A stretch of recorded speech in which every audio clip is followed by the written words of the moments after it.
Pernahkah Anda mendengar pertanyaan seperti ini? Dalam Perjanjian Lama, Tuhan mengecam pengorbanan anak.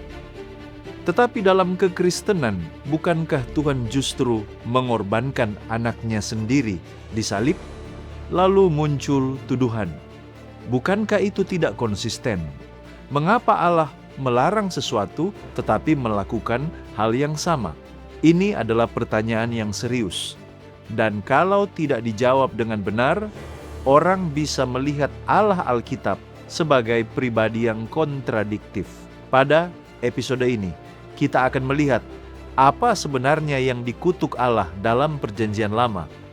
Apakah salib sama dengan pengorbanan anak dalam penyembahan kafir? Dan mengapa kematian Yesus Kristus justru menjadi pusat kasih Allah? Pada episode ini, secara alkitabiah dan sistematis, mari kita gali bersama.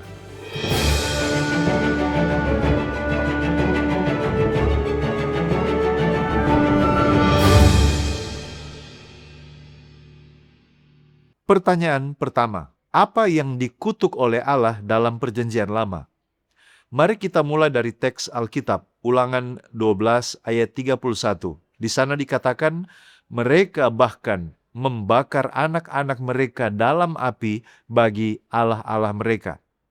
Kemudian Yeremia 7 ayat 31, mereka membakar anak-anak mereka dalam api, sesuatu yang tidak pernah diperintahkan oleh Tuhan. Allah dengan tegas mengecam praktek pengorbanan anak, tetapi kita harus memahami konteksnya. Mari kita lihat pengorbanan anak di dalam bangsa kafir. Praktek ini dilakukan untuk menyembah dewa-dewa palsu. Ini juga sebagai ritual penyembahan untuk memperoleh berkat, hujan, kemenangan, atau bahkan juga kesuburan. Jadi, anak-anak diperlakukan sebagai alat ritual. Dan ini adalah tindakan yang kejam, manipulatif, dan juga lahir dari praktek penyembahan berhala. Allah mengutuk ini karena ini bertentangan dengan karakternya. Tetapi mari kita lihat bahwa penyembahan berhala ini berbeda total dengan salib. Disinilah banyak orang yang membuat kesalahan logika. Mereka menyamakan pembunuhan ritual kafir dengan pengorbanan Kristus di salib. Padahal keduanya sangat berbeda. Yesus bukanlah korban pasif yang dipaksa. Ini adalah poin yang sangat penting yang harus kita garis bawahi. Bahwa dalam pengorbanan anak bangsa kafir, anak itu dipaksa, mereka tidak punya pilihan, mereka menjadi korban kekejaman manusia.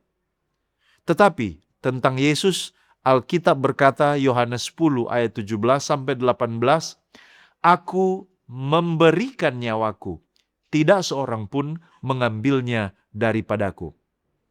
Perhatikan baik-baik, Yesus menyerahkan diri secara sukarela. Ia bukan korban yang pasif. Yesus dan Allah Bapa memiliki kehendak yang satu. Yohanes 3 ayat 16 mengatakan, karena begitu besar kasih Allah akan dunia ini.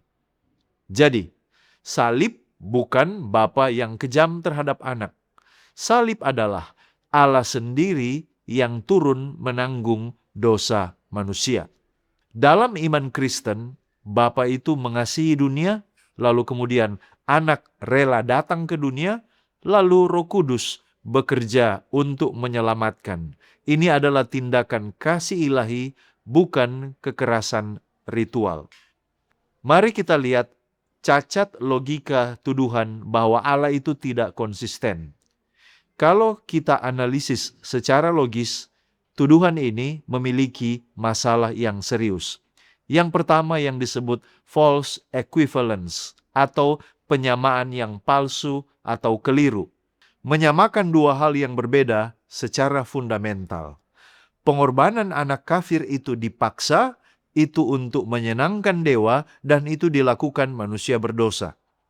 Sementara salib itu sukarela, dilakukan Allah untuk menyelamatkan manusia, dan itu lahir dari kasih.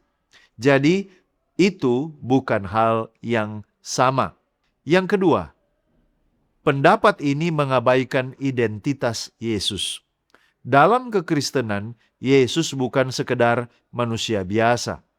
Yohanes 1 ayat 1 mengatakan bahwa firman itu adalah Allah.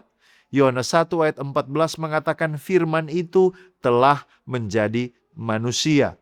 Artinya, Allah sendiri yang masuk ke dalam penderitaan manusia, bukan pihak ketiga yang dipaksa menanggung hukuman. Yang ketiga, salah memahami tujuan salib. Bangsa kafir mempersembahkan anak untuk mendapatkan sesuatu dari dewa atau dewi mereka. Tetapi salib justru adalah kebalikannya. Allah memberi dirinya demi manusia. Manusia tidak memberi korban kepada Tuhan, tetapi Tuhan yang memberi dirinya kepada manusia. Pertanyaan yang sangat fundamental, mengapa salib itu diperlukan? Pertanyaan berikutnya adalah, mengapa Yesus harus mati? Jawabannya adalah, karena dosa itu adalah sesuatu yang sangat serius. Roma 6 ayat 23 mengatakan upah dosa ialah maut. Jadi, Allah adalah kasih, tetapi Allah juga adil. Kalau Tuhan mengabaikan dosa begitu saja, maka keadilan akan kehilangan maknanya. Jadi, yang terjadi di salib adalah kasih dan keadilan bertemu. Roma 5 ayat 8 mengatakan Kristus telah mati untuk kita ketika kita masih berdosa. Jadi, di salib, keadilan ditegakkan dan kasih dinyatakan. Dan yang paling penting, Tuhan sendiri yang menanggung harga itu. Dengan demikian, ini bukan kekejaman ilahi. Kadang orang menggambarkan salib itu seolah-olah Bapa menghukum anak yang tidak bersalah. Sama sekali tidak. Tetapi Alkitab menunjukkan kesatuan ilahi. 2 Korintus 5 ayat 19, Allah mendamaikan dunia dengan dirinya oleh Kristus. Jadi, Allah bukan penonton dari jauh, tetapi Allah sendiri masuk ke dalam penderitaan manusia. Mari kita lihat peristiwa ini dari perspektif karakter Allah. Kalau kita melihat salib dengan benar, maka kita tidak melihat ada inkonsistensi di sana. Justru kita melihat sesuatu yang luar biasa. Allah yang membenci kekerasan justru rela menanggung kekerasan demi menyelamatkan manusia. Yesus tidak mati karena Allah itu haus darah, tetapi Yesus mati karena Allah begitu mengasihi, karena kasih Allah begitu besar. Saudara-saudara, Allah memang mengutuk pengorbanan anak dalam penyembahan kafir. Karena itu lahir dari kekerasan, manipulasi, dan penyembahan berhala. Tetapi salib berbeda sepenuhnya. Di salib tidak ada pemaksaan, tidak ada manipulasi, tidak ada kekejaman ritual.